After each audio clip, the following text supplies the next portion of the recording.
अगे हमारा संगे चाल छौरी तू बाबा धामावा गे पूजी है चारानावा। अगे हमारा संगे चाल छौरी तू बाबा धामावा गे पूजी है चारानावा। अगे भोले बाबा से मांगली है हमरा ला वरदानावा गे बाना बौसा जानावा।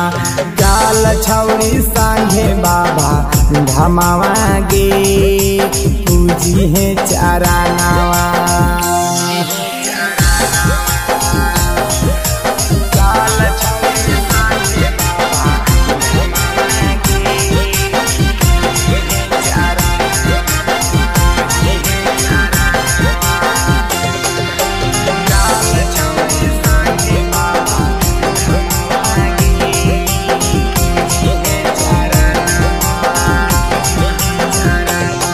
अगे जालावा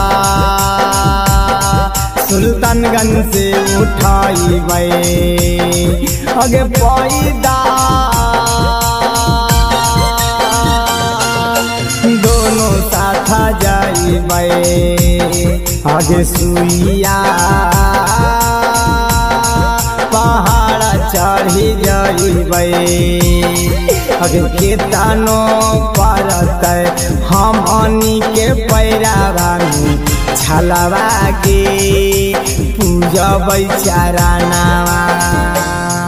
अगे मांगिली है हमरा ला वरदानावा गे बाना बौसा जानावा।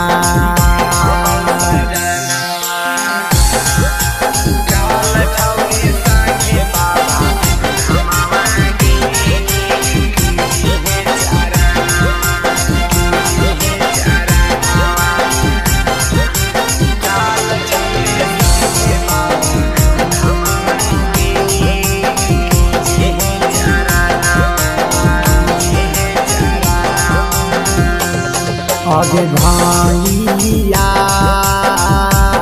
धथुरावा चढ़ाइबे। अगे भोले बाबा के मनाइबे। अगे दोनों साथे जलवा चढ़ाइबे। अगे राहुला रानी के मानी लेना तू कहनावा गे पूजी है चारानावा। अगे मांगली है हमरा ला वरदानावा गे बाना बौसा जानावा। भोलेनाथ रिकॉर्डिंग स्टूडियो बानावर बिशुनगंज।